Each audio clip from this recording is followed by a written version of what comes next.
மோந்தா புயல் எச்சரிக்கை காரணமாக அதி கனமழை எச்சரிக்கை விடப்பட்ட திருவள்ளூர் மாவட்டத்தில் மழை வெளுத்து வாங்கியது. அம்மாவட்டத்தில் பொன்னேரி சுற்று வட்டாரத்தில் பெய்த மழையால் தாழ்வான பகுதியான அத்திப்பட்டு புதுநகர் பள்ளத்தில் 500க்கும் மேற்பட்ட குடியிருப்புகளை தண்ணீர் சூழ்ந்துள்ளது. வீடுகளுக்குள் புகுந்த மழை நீரால் வீட்டு உபயோகப் பொருட்கள் அனைத்தும் நாசமாயின.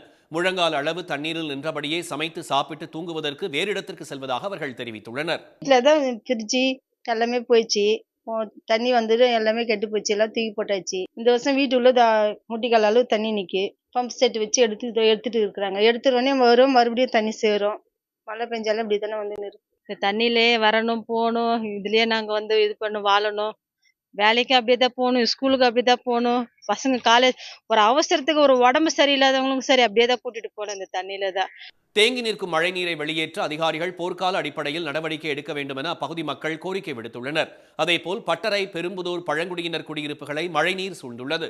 ஒரு வாரமாகியும் தண்ணீர் வடியாமல் முழங்கால் அளவு தேங்கியுள்ளதால் சமைக்கவும் உறங்கவும் இடமின்றி தவித்து வருவதாக அப்பகுதி மக்கள் தெரிவித்துள்ளனர். தண்ணீரை வெளியேற்றி வடிகால் அமைத்து தர வேண்டும் என பட்டறை, பெரும்புதூர் பழங்குடியின மக்கள் வலியுறுத்தியுள்ளனர். தண்ணியில இவ்வளவு நாளா ஒரு வாரமாவது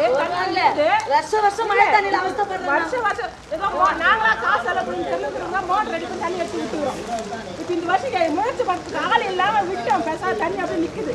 திருவள்ளூர் மாவட்டம் சத்தரை, கொண்டஞ்சேரி இடையிலான கூவமாற்றில் ஏற்பட்டுள்ள வெள்ளப்பெருக்கால் தரைப்பாலம் 18 நாட்களாக துண்டிக்கப்பட்டுள்ளது. இதனால் சத்தரை, கண்டிகை, கொண்டஞ்சேரி, மப்பேடு, கீழச்சேரி, சுங்குவார் சத்திரம் உள்ளிட்ட 10க்கும் மேற்பட்ட கிராமங்களுக்கு 7 கிலோமீட்டருக்கு மேல் சுற்றிச் செல்லும் நிலை உள்ளதாக சத்தரை பகுதி மக்கள் தெரிவித்துள்ளனர். 2015 ஸ்டில் 2025 வரையும் இந்த ப்ராப்ளம் இருந்துட்டே இருக்கு. அதாவது கிட்டத்தட்ட ஒரு 5-6 மாசத்துக்கு முன்னாடி இந்த பாலம் சாங்ஷன் ஆயிருக்கு அப்படின்ட்டு சாயில் டெஸ்ட் பண்ணாங்க. அதுக்குள்ள இந்த பருவமழை இந்த ரோடு ஃபுல்லா உடச்சி பார்த்தீங்கன்னா தெரியும், ஃபுல்லா உடச்சிக்கிட்டு மறுபடியும் எல்லாருமே சிரமப்படுறாங்க. இதனிடையே சென்னைக்கு குடிநீர் வழங்கும் ஏரிகளில் ஒன்றான புழல் ஏரிக்கு நீர்வரத்து சரிந்ததால் ஏரியில் இருந்து திறக்கப்படும் உபரி நீர் வினாடிக்கு 500 கனஅடியாக குறைக்கப்பட்டுள்ளது. இந்நிலையில் தமிழகம் மற்றும் புதுவையில் வரும் 3ஆம் தேதி வரை லேசானது முதல் மிதமான மழை பெய்யக்கூடும் என சென்னை வானிலை ஆய்வு மையம் தெரிவித்துள்ளது. சென்னை மற்றும் புறநகர் பகுதிகளில் வானம் இன்று ஓரளவு மேகமூட்டத்துடன் காணப்படும். நகரின் ஒரு சில பகுதிகளில் இடி மின்னலுடன் கூடிய லேசான மிதமான மழை பெய்ய வாய்ப்புள்ளது. வட தமிழகம் மற்றும் புதுவை கடலோர பகுதிகளில் சூறாவளி காற்று மணிக்கு 45 முதல் 55 கிலோமீட்டர் வேகத்திலும் இடையிடையே 65 கிலோமீட்டர் வேகத்திலும் வீசக்கூடும் என்பதால் மீனவர்கள் இன்று இப்பகுதிகளுக்கு செல்ல வேண்டாம் என்று அறிவுறுத்தப்பட்டுள்ளனர்.